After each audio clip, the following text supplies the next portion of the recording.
बहन भाई आपस में मिल रहे हो, माता पिता अपने बच्चों के पास में बैठे हों, मिल रहे हैं, जितनी कर सकते हो महादेव की चर्चा करो, भगवान की चर्चा करो, भगवान का भजन करो, कीर्तन करो। अब भाई भाई आपस में बैठे हैं और मालूम पड़े व्यर्थ के लोगों की बात करें तो क्यों समय बर्बाद करें। शिव चर्चा करें।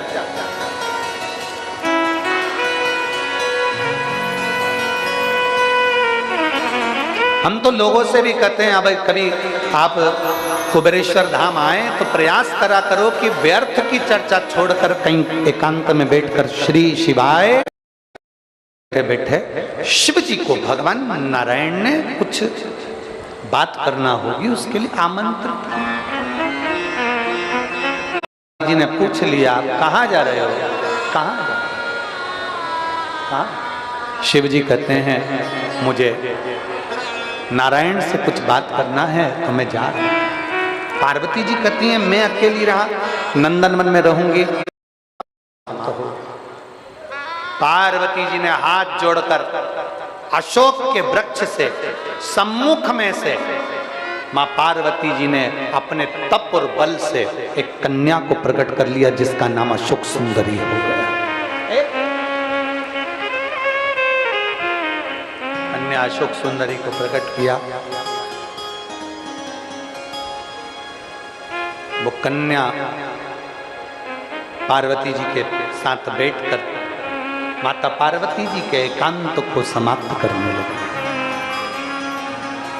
इतनी प्रिय हुई मेरे देवाधिदेव महादेव वापिस जब लौट कर आए पार्वती जी को लेने के लिए, पार्वती जी के पास में जब पहुंचे मेरे देवाधिदेव महादेव, जैसे ही माता पार्वती जी के करीब में पहुंचे कन्या को देखा, कन्या को, और महादेव ने जैसे ही कन्या को देखा, देखते से ही भगवान शंकर ने पूछ लिया माता पार्वती जी से। भगवान शंकर ने पूछा पार्वती ये कौन है? माता पार्वती जी हाथ जोड़कर कहती हैं मेरे एकांत को दूर करने के लिए मेरे एक बेटी को प्रकट किया है और ये हमारे दुख को, हमारे शोक को समाप्त करने वाली है, इसलिए इसका नाम मैंने अशोक सुंदरी रखा। मेरी जीजियों,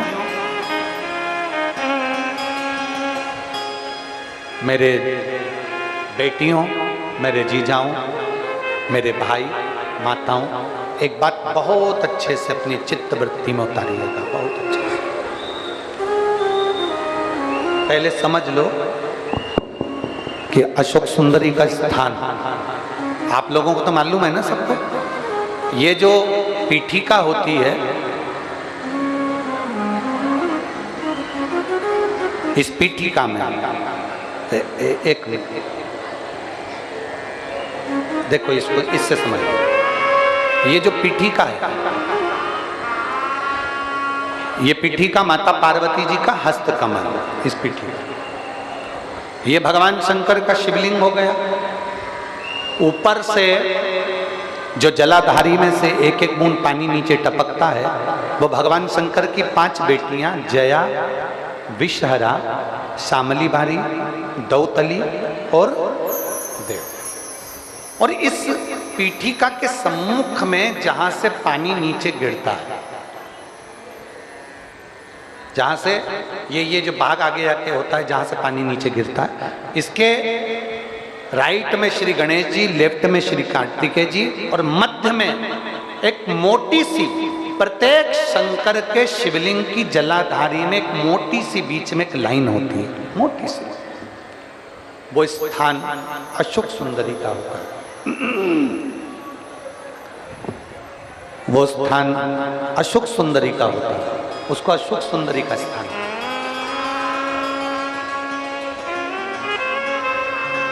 जब विशेष बहुत आपको लग रहा है कि ये कार्य होने वाला नहीं है, और विशेष अगर कोई कार्य और बहुत समय अगर आपके निकल भी गए हो, बहुत समय आपका लग गया और वो कार्य नहीं हो रहा, 5 बेलपत्र अशोक सुंदरी वाली जगह पर जब आप चढ़ाएंगे तो ये डंडी का जो भाग है, ये डंडी का भाग जहां से पानी बहता है, जहां से जल बहता है, उस स्थान की ओर इस डंडी के भाग को रखेंगे।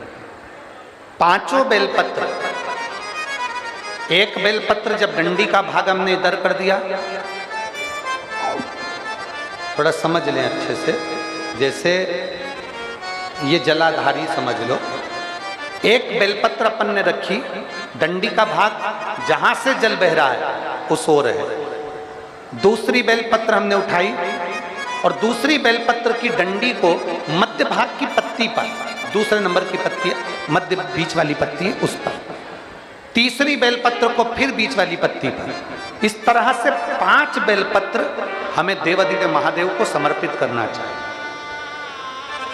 पांचों बेलपत्र पर अपनी 3 उंगलियां भगवान शंकर की 5 बेलपत्र पर स्पर्श कर और 1 लोटा जल भगवान शंकर को पंचाक्षर मंत्र नमः शिवाय, षडाक्षर मंत्र ओम नमः शिवाय या श्री शिवाय नमस्तुभ्यम कहकर जल चढ़ाने की दिशा, हमने पहले भी आप लोगों से कहा, अगर विशेष कोई कामना से हम जल चढ़ाते हैं, विशेष कोई मन की बात है और वो नहीं हो रही, उसके लिए हम जल चढ़ाते हैं, तो ध्यान रखने वाला विषय है जहां से जल बहता है उसके ठीक विपरीत में आप बैठ जाओ। जल उत्तर की ओर जा रहा है, आप दक्षिण में बैठ लो, दक्षिण में बैठकर उत्तर की ओर मुख कर लो, क्योंकि जल उत्तर की ओर जा रहा है।